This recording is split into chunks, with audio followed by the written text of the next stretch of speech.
that and Fury did that. With the champ, when he said that, he's training for Usyk, then his coach came out and said, I'm not training him. Pull him out, like, you make it clear what you're addressing. I'll leave it to people's opinion, but if that was me, what would people say? As much as that, you know, they are both losers. They're both coming off losing fights. It's the only obvious fight to make. So they got to make it, and if they make that fight, then I'm sure they'll sell it out. Therefore, and it's going to be very hard for him to accept. You guys won't understand it. If you've been a world champion, you believe you're the best man on the planet. You know, it's very hard to accept anything less. And so for Tyson, for that to really sink in, once he accepts that, he's really done. He ain't done. He's just stepped away from part of his negotiation, as far as I'm concerned. Anthony Joshua just blasted Tyson Fury for avoiding their fight, turning a simple headline into a direct confrontation. AJ's words cut like a straight right hand, accusing the Gypsy King of playing hide and seek on the grand stage. The feeling among fans is palpable. Fury's undefeated aura is cracking under the pressure, while Joshua's hunger roars louder than ever before. I've been signing contracts for years. It ain't in my hands, it's with a legal team. That's why you hire lawyers. If you know the history of boxing, make sure you get your legal terms right. That's why you got good management and good lawyers. So of course I'm going to sign a contract. That's just with some lawyers at the minute. Anthony Joshua's confidence here is pure steel. He's not tiptoeing around the issue. He's declaring to the world that this fight is inevitable. While Fury keeps moving the goalposts, AJ's message remains simple. The talks are real, the clock is ticking, and the Gypsy King can't hide forever. This is heavyweight intent at its absolute sharpest. The golden question. I would say sooner than later. It's in the pipeline. It's been bubbling for a long time. It has to happen.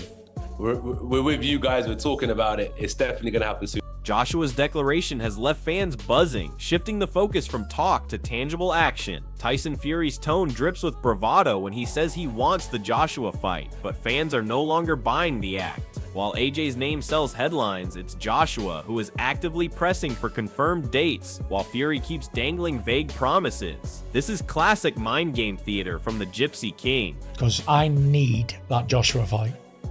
We have been trying to make that fight for years, right? Why do you need that fight? Because it's the fight that people want to see. It's the fight that... Duke McKenzie might be giving Fury the edge, but his words also reveal just how vulnerable the Gypsy King truly is. AJ's power is more than just hype, it's a threat that can end the fight in a single shot. If anyone is going to land first, it will be Joshua, and Fury knows that fact better than anyone. If nothing else, AJ's got a lot of power still. His punch resistance may be shot to pieces, but you know, Fury's not too far behind him, I don't think. They're both ready to go. So it's a question of who lands first, and Fury's always been quite smart, quite clever in terms of his boxing sort of prowess and ability. So you would expect Fury to maybe nick it. Tony Bellew's honesty cuts through all the noise. Even critics admit AJ at his best is an absolute nightmare for Fury. Daniel Dubois may have had a brief moment, but head-to-head, Joshua is still the sharper, stronger, and more dangerous man. That level of respect for AJ is something Fury simply cannot ignore. I think that's a dreadful fight for Moses too. I just think to throw this kid into the wolves at this stage so early in his career, I just don't get what for. He's a young man, let him develop the same as every other fighter, let him learn his trade. Bellew's words add even more fuel to the fire surrounding this potential showdown. Johnny Nelson's take mirrors the growing sentiment in the boxing world. Despite all the noise, Anthony Joshua remains the man to beat. Nelson's mention of the same shot AJ took him out with is telling. It highlights Joshua's proven finishing ability and the blueprint others try to copy. The fact that seasoned voices like Nelson still lean toward AJ speaks volumes about his pedigree. Fury may thrive on mind games, but there's no hiding from the evidence in the ring. Joshua's power, composure, and hunger remain unmatched in the heavyweight landscape. Fans sense it, analysts sense it, and even Fury's camp must be aware of the danger. This is not hype, it's reality slowly closing in on the Gypsy King. Because Tyson Fury's a fighting man. So I know Dylan White is nightmares to everybody. You never know right now. People are thinking, yes, I know how to take that boy out. It's the same shot Anthony Joshua took him out with, and Pulev took him out, Povetkin took him out with. But I just think fight-wise, I'd lean towards Anthony Joshua. This is pure Anthony Joshua, composed yet dominant, reminding the world who really runs the heavyweight division. By calling himself the landlord, AJ flips the entire narrative, casting Fury not as an equal but as a tenant overdue on rent. It's psychological warfare executed with class. While Fury's antics may grab all the attention, Joshua's credentials and attitude command lasting respect. In just a few lines, AJ reframes the story. He's the champion, Fury is the challenger, and history is on Joshua's side. This isn't empty talk, it's the calm of a man who has faced adversity, rebuilt himself, and stands ready to collect. Fans can feel the tide shifting with every... For me than it is for any champion. He's a challenger, huh? Yeah, but he can't sell out. This is the first time he's headlining a show. I'm here, I'm the champion. I told you, I'm the landlord. I'm collecting... Carl Froch might sound indifferent, but his words actually betray the truth. The entire world craves Joshua versus Fury. Even skeptics like Froch know that AJ's name fills stadiums and guarantees record pay-per-views. His jab about AJ being flattened is a familiar refrain from critics, but it only underscores how huge Joshua's comeback story could truly be. Every great champion has setbacks. It's what they do next that defines them. And right now, Joshua is the one chasing greatness, while Fury continues to dance around the date. Froch's comments inadvertently highlight the urgency of the fight. Wembley would roar, fans would flood in, and the heavyweight division would finally get the undisputed showdown it's been waiting for.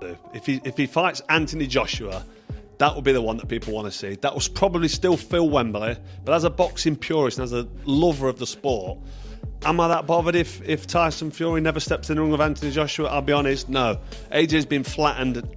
Eddie Hearn's update gives fans exactly what they've been waiting for, a glimpse of the machine behind Joshua revving back to full power. Hearn doesn't sugarcoat the Dubois defeat, but instead frames it as a necessary reset, a moment for AJ to clear his head, heal up, and sharpen his focus. This isn't the language of a fighter fading away, it's the clear blueprint of a comeback. While Fury toys with timelines and talks legacy, Joshua and his team are actively locking down dates and preparing for war. Hearn's excitement, even in his measured words, signals that AJ is mentally and physically ready to roll. Fans sense it too. The long wait may finally be ending, and the heavyweight collision everyone wants could soon become a reality. We've been speaking probably more lately than we have his whole career, to be honest with you, because this is a really important time for him in terms of what we do next. And I'll be honest, I don't think he'll mind me saying it. I think he's needed to just find himself a little bit after that Dubois defeat. It was quite a crushing defeat for him, and I think he just needed to make sure, you know, he's got a lot of business. He's wanted to clear that, get on with other projects, and get those things out of his mind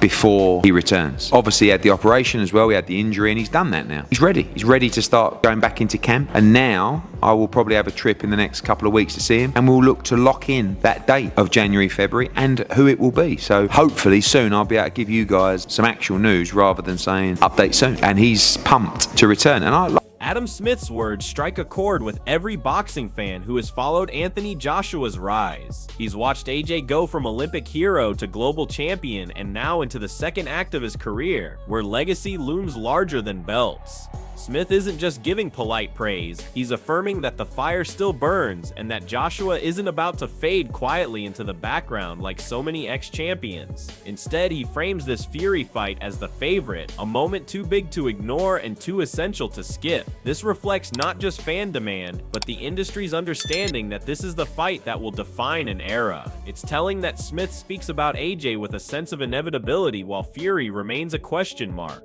Where Fury's narrative feels like a circus, Joshua's feels like a methodical, deliberate campaign aimed at cementing greatness. Smith's calm conviction underscores what we all sense: AJ isn't done. He's building toward a climax, and Fury is the obstacle he's determined to overcome. It's been a phenomenal career. He's not just going to slip away into the sunset, I don't think. So I think if that fight, which I think is very much still there to be made this year, has got to be the... Smith's belief in AJ sets up Fury's own destiny speech perfectly. Tyson Fury's monologue sounds like the script for his own documentary, grandiose, sweeping, and full of words like destiny and legacy. Yet, under the bravado, there's a clear note of self-assurance masking unease. He calls AJ this little man to diminish him, but even casual fans know Joshua is no undersized opponent. Fury's invoking of the 24-year drought for an undisputed champion is meant to add gravity, but it also raises the obvious question, why hasn't he signed the contract yet? Real champions don't just talk about being chosen, they make their own choices. While Fury waxes lyrical about Saudi Arabia and history books, AJ is in the gym, training like a man possessed, making his comeback count. The Ring of Fire Fury mentions won't be won with speeches, it will be won with willpower, conditioning, and risk. And right now, it's Joshua, not Fury, who's showing the hunger to walk into the flames. The speech makes headlines, but it's AJ's preparation that will decide who. He's a champion, I'm a champion, and it's going to be one of the fights for the ages. You know, someone told me the other day, it's been 24 years since we had a last undisputed world heavyweight champion. Now, we know that the both Klitschko's was champions for around about 10 years, so there's been another 14 years where all the heavyweights couldn't do it. So we've been chosen, and I believe we're both destined to be here, to be in this big fight in Saudi Arabia, the Ring of Fire. And there's only one winner, and I'm destined to become the undisputed champion. Gareth A. Davies' comments peel back the polite press releases and show fans what's really happening behind closed doors. On one hand, there's talk of tune-ups and retirement, and on the other, whispers that Fury might fight AJ before Usyk. It's a portrait of a camp hedging its bets while trying to strictly control the narrative. The slip about Fury being retired speaks volumes. A fighter who's truly ready for greatness isn't dabbling in pseudo-retirements. Meanwhile, Anthony Joshua isn't being described as a tune-up by anyone serious. He's the defining fight of this generation. Davies' insight reinforces the growing sense among fans that it's Fury who's delaying, maneuvering, and protecting his record while Joshua simply trains and waits. The contrast could not be sharper. AJ is treating this like war, and Fury like theater, and every day that passes, public opinion shifts further in Joshua's favor. The more insiders talk, the more obvious it becomes. Only one man is acting like he wants it. He'll get a tune-up. It'll be Anthony Joshua before Alexander Usyk. That is my understanding. When you say tune-up, you're not referring to like Anthony Joshua as a tune-up, or no, that's not a tune-up. No, that's what I mean. But just the way you worded that. Then. Well, we're already into. He hasn't fought for 6.5, 7 months. Oh, he's retired, mate. He's retired. Yeah, he's retired. My understanding is behind the scenes they're working very closely on getting him back. Maybe late this year or very early. Spencer Brown's revelation confirms what fans have suspected all along. The wheels for AJ versus Fury are already turning at the highest levels. Talks with Turki Al-Ashik aren't casual. They are the logistical backbone of mega fights involving venues, purses, and schedules. By calling it the biggest fight in the world right now, Brown echoes the global sentiment. There is nothing bigger than Joshua versus Fury. His personal wish for Usyk first feels almost like a procedural note before the inevitable. Even he concedes it could easily go AJ next, which is code for the deal being close enough to flip at any time. While Fury spends his breath on speeches about destiny, Joshua's camp is quietly making reality happen. This contrast, hype versus action, defines the entire buildup. Brown's inside view gives hope to fans tired of delays. The fight of a generation is no longer fantasy. It's a contract or two away. The championship rounds, 10, 11, 12. It was scrappy, it was messy, and it was just kind of like winning the argument. But when you watch it and score it, gloves are hitting you. It was just busy, wasn't it? It was busy. But did you feel it was slipping away from you at the end? Or did you feel you was doing enough? No, I felt like I'd done it. I felt like I was up before the bell had gone. 30 seconds, I only needed 30 seconds rest. I was up off my stool.